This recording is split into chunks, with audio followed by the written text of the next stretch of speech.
Voy a presentar y voy a dar entrada a este panel a Pilar Erce. Pilar Erce es una magnífica psicóloga que lleva muchísimos años también en altas capacidades. Yo creo que Pilar hoy se tiene que sentir casi como en casa, porque yo sé que Pilar es de aquí, de Zaragoza, donde tenemos nuestra sede de la Fundación.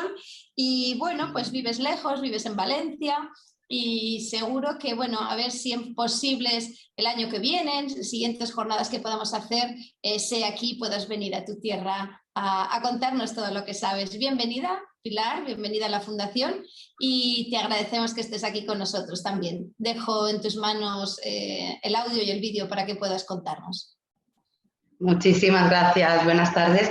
Gracias a vosotras por la invitación. Estoy con un poquito de penita porque sean virtuales y no poder estar allí en mi tierra, pero bueno, también es una oportunidad para que más gente pueda tener acceso a las jornadas y pueda conocer y profundizar en estos temas que tanto nos interesan. Muchas gracias también a todas las personas que están ahora viendo estas jornadas. Espero pues, que todas las comunicaciones hayan sido pues, muy satisfactorias y que cuando finalicemos el día pues, tengamos unos momentos para poder reflexionar y avanzar en este campo que tanto nos ocupa y nos preocupa. Bueno, muchísimas gracias. A ver, voy a compartir mi presentación.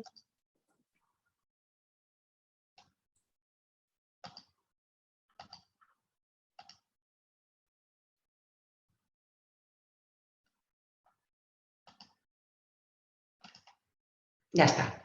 La vemos todos, ¿verdad? Sí, perfecto, Pilar, muy bien. Vale, genial. Muy bien. Pues vamos a ver, vamos a empezar hablando de superhéroes. Además, esto, pues a mí no me suele gustar tocar temas de este tipo, pero la verdad es que es una propuesta y una idea que he tomado prestada de Choi de Kaufman en una reciente publicación y resulta pues muy ilustradora para lo que quiero contaros en este ratito. Habitualmente, me imagino que esta mañana Rosabel los habrá puesto en situación en relación a los mitos, a los estereotipos que tenemos. Esperamos, pues eso, ese superhéroe que tiene todos los poderes necesarios, el gran héroe, la Big C, que llaman Choi y Kaufman, que sería pues la persona creativa que llega a transformar nuestro planeta y a resolver todos los desafíos a los que nos enfrentemos. Además, salva a todo el mundo y puede contra todos los malos, independientemente de que sean. Pero vamos a centrarnos sobre todo en los Pokémon.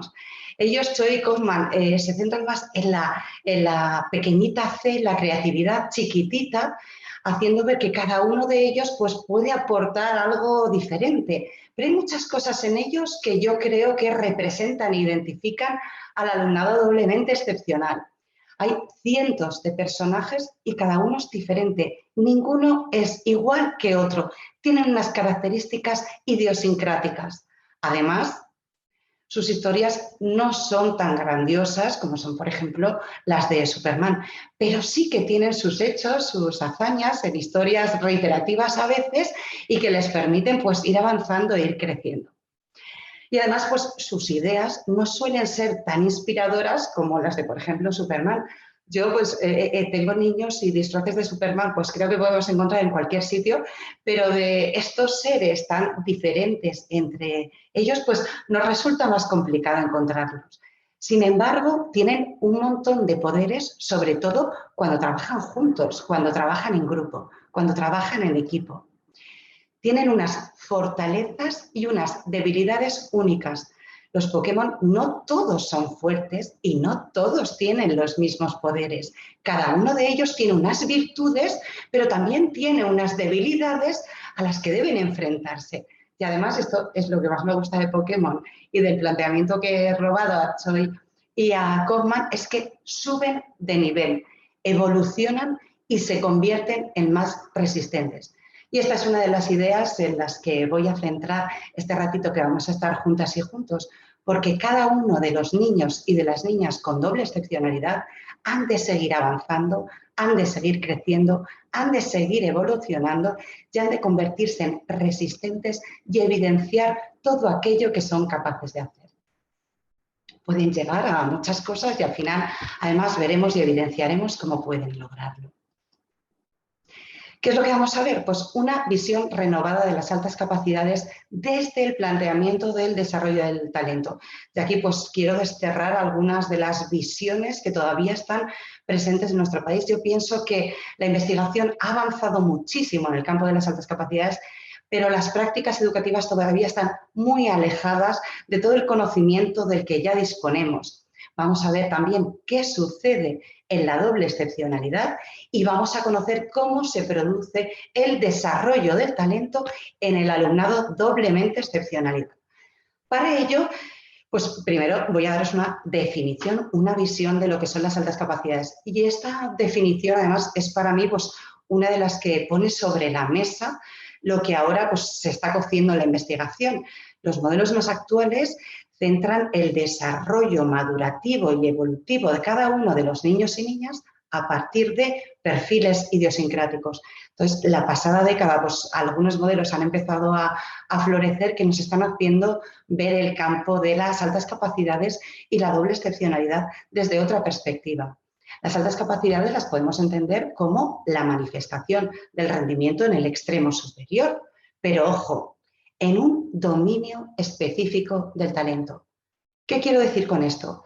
Que las personas destacan en un área concreta y específica, no en todas. Supermanes, geniales, que lo hagan todo muy bien, hay muy pocos, si es que los hay. Cuando se entrega un premio Nobel, cuando se recibe un reconocimiento a nivel internacional, cuando una investigación recibe muchísimo impacto y acogida en la comunidad académica, pues normalmente suele ser en campos y en dominios específicos. Y es ahí donde hemos de centrarnos, incluso en relación con otros individuos. Pero además tenemos otras ideas en relación con ese planteamiento. Fijémonos cómo aquí tenemos la infancia, la adolescencia, la adultez temprana y la adultez tardía. Vemos que es un proceso evolutivo en el que en las primeras edades tenemos el potencial. Aquí, por ejemplo, vemos la danza, pues que la danza, las primeras habilidades para bailar bien, pues surgen y florecen en la infancia. Sin embargo, por ejemplo, en las ciencias sociales, a nivel de educación, empiezan en la adolescencia, quizás un poco tardía, y empezando la adultez temprana. Por tanto, cada uno de estos dominios específicos del talento tiene lugar en unos momentos diferentes en función de lo que sea. Vemos aquí que en la danza, en la adolescencia, se adquiere la competencia, las bases del conocimiento y de las habilidades necesarias para mejorar esas destrezas y que los resultados sean exitosos. Luego, además, se alcanza un nivel de pericia en la adultez joven y al final, pues, la eminencia, que ya tenemos pues, muy poquitas personas que sean pues, de reconocido prestigio a nivel nacional o a nivel internacional. En las ciencias sociales el proceso se inicia un poquito más tarde, necesitamos después esa base sólida de competencias, quizás en relación con lo que estaba comentando Alberto hace un rato, pues esos conocimientos que se van dando en cada una de las disciplinas que les permiten profundizar, enriquecer para alcanzar esa pericia y que después pues lleguen a transformar nuestra sociedad. Por un lado, tenemos los inputs dentro de la escuela.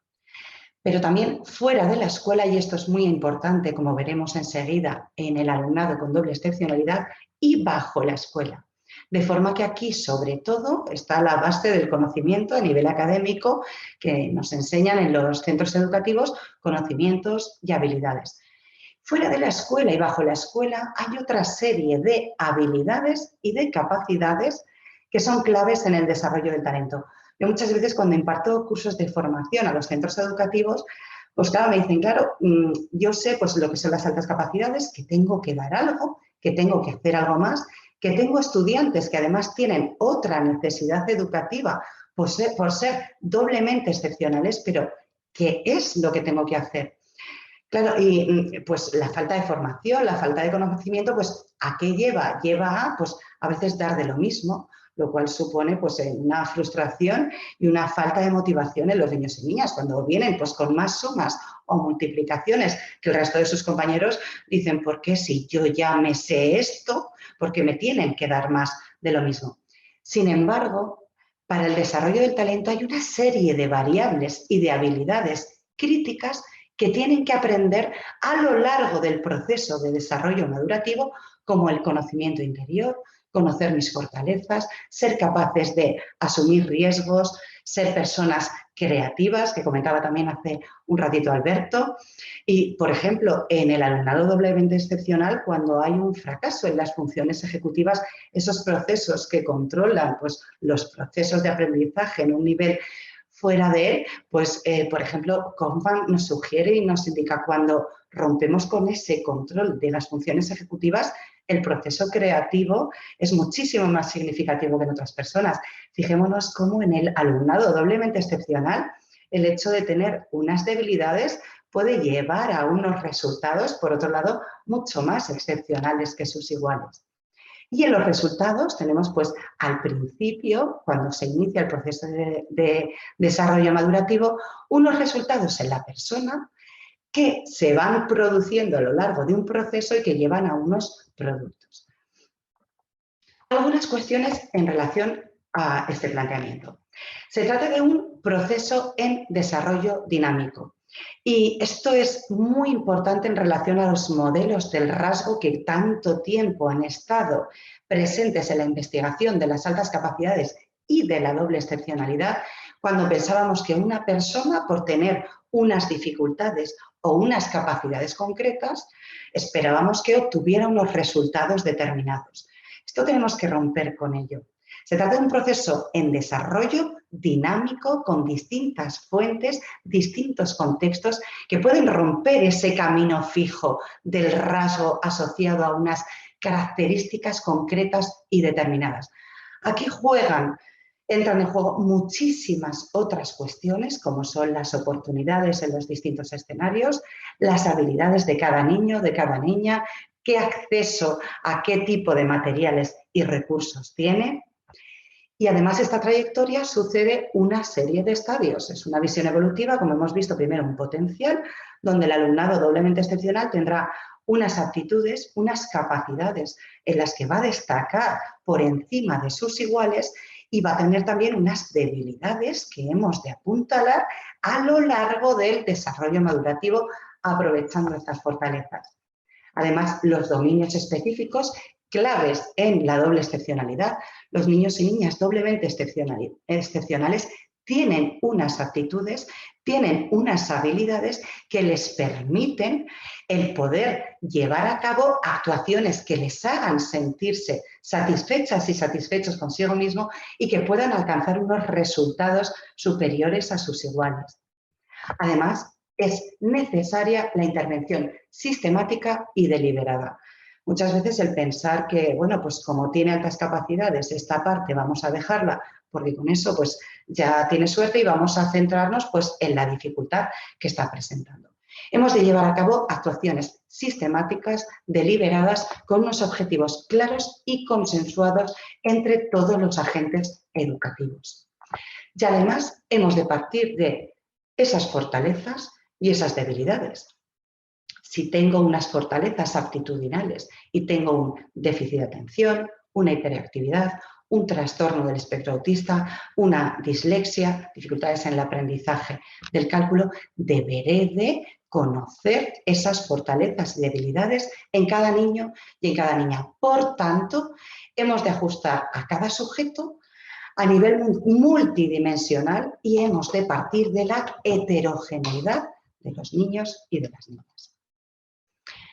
Para ello, nos centraremos en las habilidades cognitivas, esas aptitudes, esas inteligencias en las que destacan, pero también en las habilidades no cognitivas, que son las que van a permitir que el proceso de desarrollo del talento siga un buen curso y no se encuentre truncado porque no reciba los recursos y oportunidades que precisa.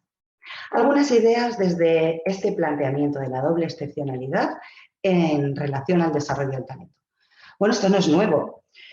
Para mí el padre de las altas capacidades es Lewis Terman, hace un siglo casi, y la mamá de las altas capacidades es Lita Hollingworth. Ella además, pues con una investigación, pues desde el modelo del rasgo que os estaba comentando, con unas características fijas y determinadas en las personas con altas capacidades. De hecho, pues en la época en la que estaban, imaginemos pues el tipo de personas que eran las que tenían altas capacidades, varones, de raza blanca, de cierto estatus socioeconómico, y el resto de personas no tenían cabida. Pero fijémonos lo importante que es la aportación de Lita Hollingworth. En 1923 ya nos decía, bueno, hay personas que además de tener talentos especiales, tienen déficits, tienen dificultades. Ha pasado un siglo y ¿cómo estamos? ¿Dónde estamos? Pienso, como os decía al principio, que la investigación ha avanzado mucho en este sentido, pero la práctica yo creo que está pues, en muchas, en demasiadas ocasiones, en las ideas que Lita Hollingworth hace 100 años casi puso de manifiesto sobre la mesa, que decía, bueno, pues esto de la doble excepcionalidad, que el concepto pues, todavía no había surgido, es algo raro, pero bueno, es algo que puede suceder y que puede pasar. Además, fijémonos que en la investigación se alerta y se comenta, bueno, hay escasa investigación empírica. Yo sé y me consta que por lo menos están en curso 3 tesis doctorales en nuestro país en relación a la doble excepcionalidad, algunas a nivel general, incluso una en relación a la triple excepcionalidad, algunas en relación a la dislexia, mucho trabajo de fin de máster y que la investigación pues, parece que está tomando interés en este tema. Esto es especialmente importante y también en nuestro país porque yo creo que es una forma de visibilizar algo muy relevante para no perder los talentos, la autoestima, la motivación y destruir a estas personas con estas potencialidades. Quiero por ello pues, dar un poco una visión positiva, pues aunque la investigación nos dice que parece que estamos todavía un poquito verdes, pienso que esto en estos años pues, va a empezar a dar unos resultados y dispondremos de más información para trabajar con los niños y niñas doblemente excepcionalidades. Además, si el alumnado con altas capacidades es muy, muy heterogéneo, imaginemos la heterogeneidad que se presenta en los niños y niñas con doble excepcionalidad. Esto complica mucho las cosas, porque claro, si nos falta un cuerpo de conocimientos sobre la doble excepcionalidad con altas capacidades, si destacas a nivel, pues por ejemplo, en el talento STEM, que estaba comentando Alberto hace un rato, si destacas a nivel de comprensión verbal y por otro lado, pues tienes un déficit de atención, tienes un TEA o tienes cualquier otra necesidad educativa, conocer y profundizar en todo esto, pues claro, nos va a decir, entonces, ¿cómo vamos a enfrentarnos a este tipo de situaciones desde el contexto familiar y desde el contexto escolar? Y esto es algo pues, que en lo que llevo trabajando también algún tiempo, tengo algunas experiencias y casos que he podido vivenciar y en los que he visto con claridad hacia dónde hemos de dirigir el proceso del desarrollo del talento de forma global con estos niños y con estas niñas. Es imprescindible una visión ecológica y una visión sistémica. La intervención educativa no es que vaya al logopeda, un niño o una niña con un trastorno del espectro autista, con una dislexia, para recuperar los procesos léxicos o la comunicación y el lenguaje en el autismo. Hace falta la implicación de todo el contexto, y de todo el contexto no me refiero solamente al contexto escolar, al contexto familiar, a los que trabajamos en centros especializados o a las asociaciones, sino me refiero también a todo nuestro entorno, incluso las oportunidades que nos da pues, el estar ahora mismo conectadas y conectados con todos los recursos. Por ejemplo, Alberto hace unos minutos nos estaba mostrando Khan Academy, que pues, es un banco de recursos, de actividades para profundizar en el aprendizaje de ciertos contenidos y de ciertos campos, genial, que podemos utilizar desde cualquier escenario de papás, mamás, centros educativos, asociaciones, etcétera, etcétera. Y además, estos objetivos tienen que ser consensuados y trabajados desde todos los escenarios, desde todos los contextos en los que interacciona el niño o la niña con doble excepcionalidad. Y oportunidades hay, las hay. Sí que es cierto pues, que a veces el sistema educativo pues, va un poquito más despacio, a lo mejor pues, de lo que va la investigación, de lo que pues, son los programas formativos a lo mejor más innovadores, pero eso no implica que no se lleven a cabo actuaciones. Yo, por ejemplo, pues algunos centros, conozco aquí en España, en Galicia, el programa de enriquecimiento de Rensuli se aplica en muchos centros educativos y aquí en la Comunidad Valenciana yo conozco algún caso también y experiencias de enriquecimiento. Por tanto, pues vamos avanzando y damos pasos y quiero pues un poco, ya que estamos acabando la jornada, dejar unas sensaciones un poquito más positivas y pensar pues que empezamos a tener recursos, que tenemos pues los mimbres de la cesta ya casi entrelazados y que esto va a suponer pues un cambio positivo y favorable. Yo llevo pues 20 años trabajando en el campo y pienso que estamos ahora en una época de florecimiento y esto tiene que revertir en la educación del talento desde todos los contextos. Sin embargo, en el alumnado doblemente excepcional, yo pienso que nos enfrentamos a algunas barreras que tenemos que derribar. El alumnado con altas capacidades, por sí, pues tiene a lo mejor algunas dificultades a la hora de recibir la respuesta educativa en algunos contextos, pero el alumnado doblemente excepcional tiene unas barreras extra que no podemos pasar por alto. En primer lugar, es la tendencia de las familias a la protección, más que a reconocer las fortalezas. Y esto es algo pues, que he visto en papás, en mamás, que la investigación nos lo está diciendo y nos está pidiendo que, por favor, hemos de darnos cuenta que no solamente tenemos unas debilidades, sino que tenemos un recurso muy valioso del que tenemos que apropiarnos.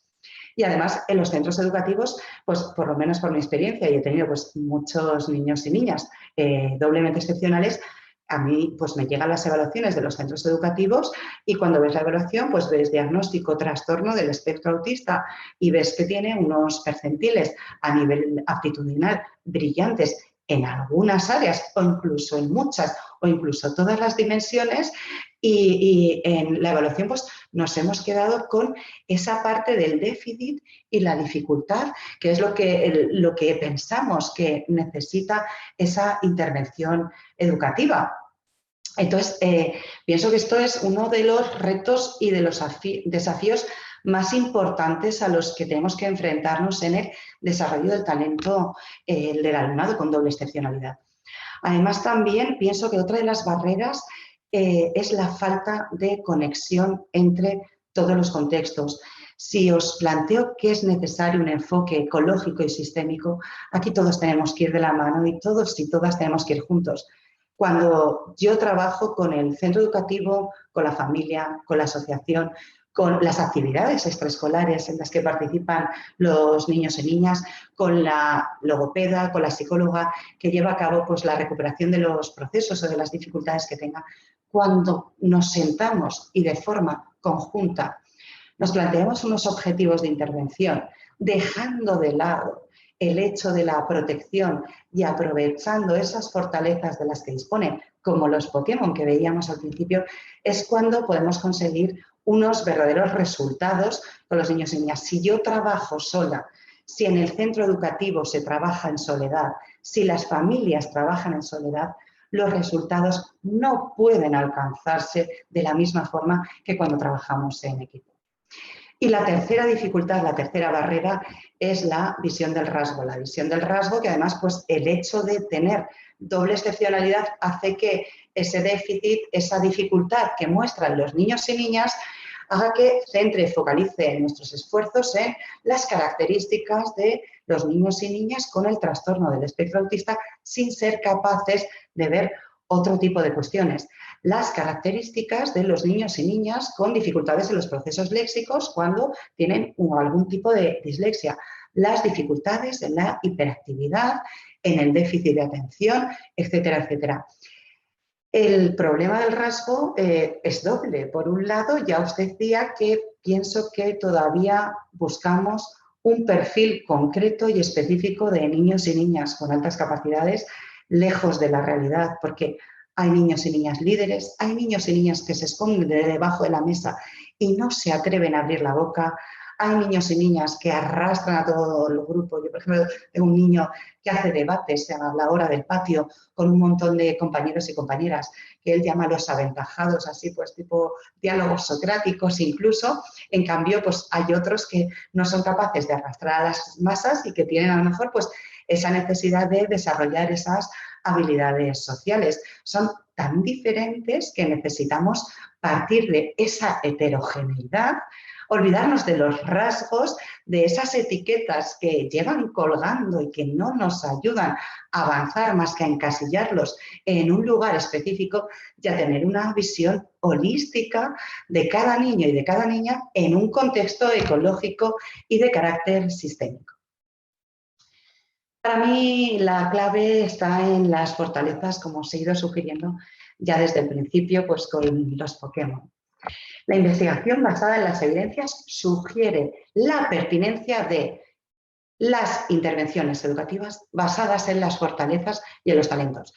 Fijémonos que las barreras que os estaba comentando en la diapositiva anterior están muy lejos de esto que la investigación nos está poniendo sobre la mesa. Dejemos de centrarnos solamente en la dificultad, en el rasgo, en esa etiqueta y aprovechemos esas fortalezas para el proceso de desarrollo del talento. Ahora os pondré algunos ejemplos sobre ello. Además, las intervenciones, por supuesto, pues tienen que desarrollar esas fortalezas y abordar las debilidades. Vamos a apuntalarlas. Además, cuando trabajas con niños y niñas con doble excepcionalidad, tanto a nivel clínico, porque yo he trabajado con ellos haciendo terapia, además es genial porque avanzan a una velocidad muy diferente al resto de personas, y cuando trabajas con niños y niñas pues que tienen un déficit de atención, que tienen una dislexia, tienen un TEA, etcétera, etcétera, pues también ves que las intervenciones tienen que ir dirigidas de otra forma, que es lo que quiero trasladaros ahora. Requieren, por supuesto, adaptaciones de carácter individual que aprovechen sus puntos fuertes y que apuntalen esas debilidades. Y esto, como os digo, yo reitero, es la principal barrera y hacia donde hemos de dirigirnos. Y cuando se enseña al alumnado a reconocer sus puntos fuertes y sus puntos débiles, entonces es cuando ellos son capaces de superar las dificultades que presentan. Entonces, fijémonos lo importante, además, lo importante que es de cara, por ejemplo, a su autoestima. Si un niño o una niña con una dislexia suele tener la motivación por los suelos cuando ya lleva un par de años intentando leer los textos, intentando escribir y tiene graves dificultades, pues entonces los niños y las niñas piensan, bueno, es que ¿para qué voy a intentarlo si esto no me sale? Lo mismo sucede con el alumnado con altas capacidades. De hecho, muchas veces las altas capacidades pues pueden pasar desapercibidas. Yo ahora, por ejemplo, pues tengo una niña con una dislexia importante y claro, pues un centro pues había hecho una evaluación y había hecho la niña de altas capacidades. Claro, le hemos hecho una evaluación más en profundidad y hemos dicho, no, aquí hay unas altas capacidades, pero también tiene otra necesidad educativa. Claro, la familia y el centro educativo estaban perplejos porque decían, no es posible que esta niña tenga altas capacidades. Hemos de indagar, hemos de buscar y hemos de profundizar para encontrar realmente qué es lo que está sucediendo. Y además, cuando los niños y las niñas son capaces de ver lo que hacen muy bien, por ejemplo, esta niña que os estoy comentando es una niña muy creativa, muy curiosa, muy imaginativa. Además, su discurso a nivel oral nos conquista. Si la tuviéramos aquí, se nos caería a todo el mundo la baba de escucharla. Sin embargo, a la hora de leer y escribir tiene sus dificultades, pero si recibe las ayudas necesarias es capaz de brillar en cualquier contexto. Y esto es crítico para su autoestima. Si no identificamos estas dificultades, y yo he visto también pues a veces cuarto, quinto, sexto de primaria, que a veces su índice de comprensión verbal, su actitud, su inteligencia verbal es muy alta, y yo los veo pues que a veces van saliendo del paso, sobre todo primero, segundo, tercero de primaria, ven los dibujos de los libros de texto que conforme van pasando los niveles educativos tienen menos pues, imágenes visuales que les permitan comprender. Buscan las palabras clave y a veces se plantan en quinto, en sexto de primaria, pues con una dislexia que no ha sido identificada, ni una alta capacidad que tampoco ha sido identificada porque una ha nublado a la otra. Por eso os quiero proponer un planteamiento renovado como proceso. En primer lugar, en relación a la persona, pues dada la heterogeneidad de niños y de niñas doblemente excepcionales y dado que sus fortalezas y sus debilidades son tan diferentes como las de Pokémon, hemos de centrarnos en la persona en un contexto concreto, dada la necesidad de esa visión ecológica y sistémica que os estaba proponiendo. Hemos de dar oportunidades y hemos de romper las barreras del entorno con esa conexión. Y aquí os he traído pues, un análisis de lo que yo hago con cada niño, con cada niña, con doble excepcionalidad cuando yo los veo. Primero estudio cuáles son sus fortalezas actitudinales, qué les interesa, qué dedican mucho tiempo, qué les gusta, cuáles son sus hobbies, en qué destacan, cuáles son sus habilidades psicosociales en las que se desenvuelven muy bien y las debilidades en el mismo sentido. Y así puedo identificar cuáles van a ser mi foco para potenciar y mis debilidades para apuntalar, aprovechando esos puntos fuertes. Y por otro lado, además, hago un análisis del entorno y aprovecho las oportunidades que tengo y las amenazas. Y eso yo me lo planteo también como objetivo y entonces veo, la familia está especialmente implicada en el desarrollo del talento y en la recuperación de las dificultades que presente. Cuento con un centro educativo, con un equipo docente implicado, con quien si empezamos a pues, plantear objetivos, pasarnos materiales, proponer proyectos o recursos para desarrollar el talento, tengo aquí dónde basarme y dónde cogerme, pues profesionales de la salud, en el caso de que sean necesarios, para tratamientos farmacológicos, para pruebas genéticas, centros especializados, como lo somos nosotros, asociaciones extraescolares y del mismo modo haremos lo mismo en las amenazas. Pilar, sí. te doy un minuto, ¿vale? Para que puedas ir cerrando la ponencia. Estoy acabando. Esto ya es el final. Vale, perfecto. Gracias. Hemos de potenciar esas fortalezas orientando a la excelencia, al interés, hacia la mejora. Han de ser conscientes de cómo es cada niño y cada niña, han de conocerse a sí mismos, qué cosas sé hacer bien y qué cosas sé hacer mal, no centrarnos solamente en la parte negativa, sino que vean todas esas cosas que son capaces de hacer, el compromiso entre los dos escenarios y, por supuesto, pues programas de enriquecimiento, como estaba comentando antes Alberto, y oportunidades. Y apuntalar las debilidades. Ya aquí os he traído un ejemplo de un nene con doble excepcionalidad que está orientado a la mejora, él sabe qué cosas tiene autismo, tiene otras capacidades, él sabe qué cosas tiene que mejorar, él sabe muy bien qué cosas hace muy bien y esta es una actividad que le preparé porque deambulaba por el patio del cole y no solía interaccionar con sus iguales. Entonces, siempre nos planteamos objetivos. Sabéis que en el trastorno del espectro autista necesitan unos objetivos claros y concretos y de forma muy, muy visual. Entonces, yo le hice esquemita y le dije, mira, este eres tú y estos son los niños de tu clase jugando en el patio. Este es un niño y estos son los niños jugando en el patio. Aquí él está solo y separado haciendo otras cosas y aquí te acercas y miras, pero no juegas con ellos. Aquí están los niños jugándose entre ellos, pero aquí estás jugando siguiendo otras normas. Por ejemplo, pues hoy en el patio estaban todos jugando con este juego, con estas reglas, y tú seguías otras reglas. Aquí, en cambio, estás tú con todos los niños jugando con ellos siguiendo las mismas normas. Y aquí ya estás tú y todos los niños van a buscarte. ¿En qué nivel te encuentras?